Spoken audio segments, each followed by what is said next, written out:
Le titre de ce livre, Les paraboles de notre Seigneur Jésus-Christ. Nous entrons présentement dans la partie 89 de ce livre, ou 89e partie 89 ou 89e partie de ce livre. Il est écrit par le bien-aimé frère Christian Brandt. Nous sommes au chapitre 6, petit 5 sous 2. Chapitre 6, petit 5 sous 2. Une grâce illimitée. Une grâce illimitée. Lorsque Dieu place devant nos cœurs une vérité particulière dans sa parole, il met presque toujours en face de cette première vérité une autre vérité constituant le contrepartie de la première. Bien sûr, cette contrepartie ne contredit pas la première vérité, mais bien plutôt la complète. Pourquoi Dieu fait-il ainsi? Parce que nous, les hommes, sommes très portés à être unilatéraux et que dans les choses divines, il y a plus d'un côté. Plus précisément, si nous nous fixons exclusivement sur un côté déterminé de la vérité, mais que nous oublions qu'il y a encore un autre côté à considérer, nous pouvons facilement nous engager dans une direction totalement fausse et causer du tort à l'homme intérieur. C'est pour cela que le dernier verset du chapitre 19 de Matthieu contient déjà un avertissement. Mais plusieurs, ou en parenthèse, ou beaucoup, qui seront les premiers, seront les derniers, et des derniers seront les premiers. Cela est vrai et demeure absolument vrai qu'un jour, le Seigneur Jésus récompensera de manière merveilleuse tout ce qui lui a été montré comme fidélité. Mais nous pourrions trop facilement oublier que tout n'est que grâce illimitée et que nous ne pouvons absolument rien revendiquer. Pierre attribuait peut-être beaucoup d'importance à son bateau et à ses filets, et nous sommes tous en danger de faire la même chose en principe. Or, les disciples avaient réellement tout laissé et l'avaient suivi lui. C'est cela qui compte. Ce n'est pas pour une rétribution qu'ils avaient tout laissé, mais par amour pour lui, et rien de ce qui est fait par un amour vrai pour lui n'est petit aux yeux du Seigneur. Il le récompensera selon une mesure appropriée. Mais pour que nous ne prenions pas une mauvaise orientation et que nous ne donnions pas trop d'importance à notre travail pour lui, le Seigneur Jésus ajoute la parabole des ouvriers dans la vigne. C'est une explication ou un exposé du dernier verset du chapitre 19. Mais plusieurs, en parenthèse, ou beaucoup, qui sont les premiers seront les derniers et les derniers seront les premiers. Dieu est souverain également dans sa grâce et il fait exactement ce qui lui plaît. Il ne se laisse devenir le débiteur d'aucun de nous. Et si quelqu'un imbu de propre justice et d'autosatisfaction pense être parmi les premiers, le jugement divin peut bien le renvoyer un jour à la place des derniers. C'est ce que le Seigneur développe dans la parabole qui suit et il montre que la récompense dans son royaume est en accord avec le principe de la souveraineté de Dieu et celui de la grâce de Dieu. Alléluia, amen.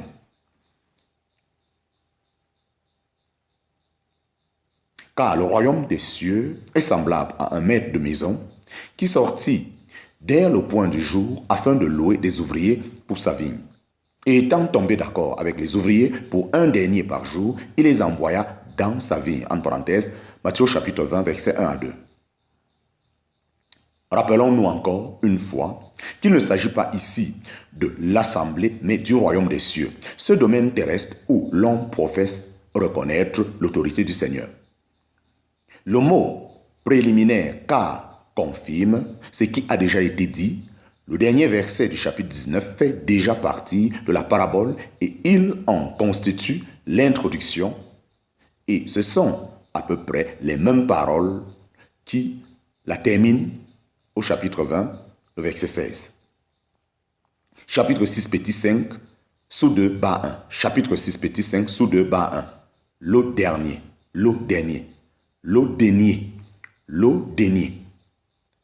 Un maître de maison, image de Dieu, sort au point du jour pour louer des ouvriers pour sa vigne. N'est-ce pas déjà une expression de grâce? Certes, ici, il ne s'agit pas de la grâce qui amène les pécheurs au salut, en parenthèse, il n'est pas du tout question de cela dans notre parabole, mais c'est la grâce qui appelle des hommes à venir travailler dans sa vie. Avons-nous déjà bien pris conscience de cette grâce? Il ne va pas du tout de soi que des personnes telles que nous sommes puissent le servir et qu'ils veulent nous utiliser pour faire avancer les choses de sa vie selon sa pensée. Paul glorifiait la miséricorde du Seigneur qui s'était manifestée en établissant dans le service celui qui auparavant était un blasphémateur et un persécuteur et un outrageux. En parenthèse, 1 Timothée chapitre 1, versets 12 à 13. Ne devions-nous pas tous, par ailleurs, glorifier la grâce de Dieu? Amen et Alléluia. Encore une brève indication sur le contrat passé pour un denier par jour. On a déjà dit et écrit bien des choses sur ce denier et aussi de l'accord passé entre le maître de maison et les ouvriers. Du fait que finalement, ils ont tous obtenu un denier, beaucoup y ont vu et y voient encore une image de la rédemption et de la vie éternelle que tous les croyants partagent dans la même mesure. Mais cela ne peut pas être le sens. Car cela voudrait quand même dire qu'on peut gagner la vie éternelle par son travail, le mérite, par son travail, la mérité. Or, cela ne serait plus la grâce, car l'Écriture dit expressement, or, à celui qui fait des œuvres, le salaire n'est pas compté à titre de grâce, mais à titre de chose due. Mais à celui qui ne fait pas des œuvres, mais qui croit en celui qui justifie l'impie, sa foi lui est comptée à justice. En parenthèse, Romains chapitre 4, versets 4 à 5.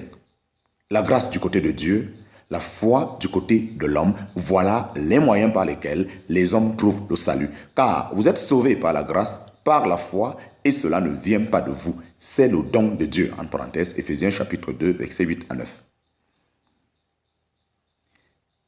Il ne faut absolument pas chercher à mettre une signification spirituelle sur chaque détail de la parabole. Nous l'avons déjà dit au tout début de notre étude sur les paraboles. Dans une parabole, le Seigneur suit une ligne principale d'enseignement qu'on risque justement de manquer en essayant de spiritualiser chaque détail et on risque même à la place d'arriver à des conclusions totalement fausses. L'exemple du denier en est un exemple tout à fait clair. On cherche une signification spirituelle pour le denier et en pensant l'avoir trouvé, on tire des conclusions que l'Écriture contredit totalement. Nous pouvons, en toute sécurité, partir du fait que le denier n'a aucune signification particulière. Il représente tout simplement ce qu'on reçoit. Il en va de même pour bien d'autres détails accessoires de cette parabole. Il n'y a pas lieu de leur donner une valeur spirituelle.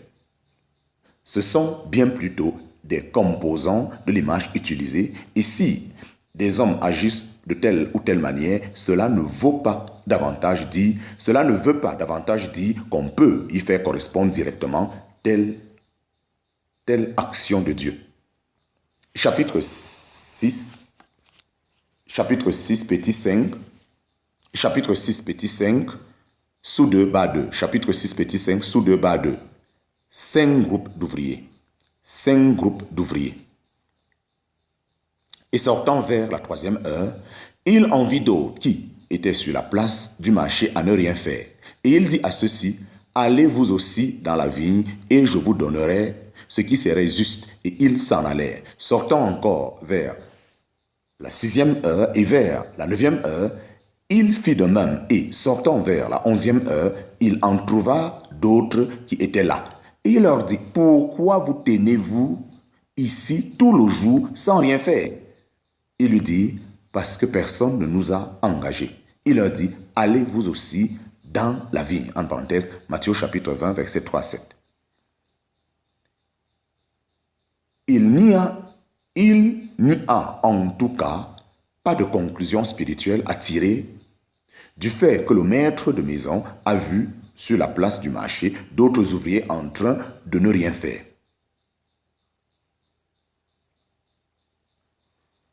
Nous montrer que ces gens passaient leur temps à ne rien faire avant d'être appelés n'est pas du tout dans la ligne d'enseignement que le Seigneur veut nous donner. Nous devons, par contre, manifestement, apprendre la chose suivante. Dieu, dans sa grâce souveraine, appelle les ouvriers dans sa vie tout le long de la journée, même encore à la 11e heure. N'est-ce pas une grâce insondable? Il y en a qu'il juge digne de porter tout le fait et la chaleur du jour, et d'autres qui peuvent encore accomplir un travail relativement petit pour lui, peu avant la fin du temps, de la grâce ou la fin de leur vie. Dieu ne se laisse pas priver du privilège d'agir justement de cette manière. Il est superflu de dire que les uns comme les autres ont autant besoin de son appui. L'œuvre du Seigneur doit être faite en tout temps et un service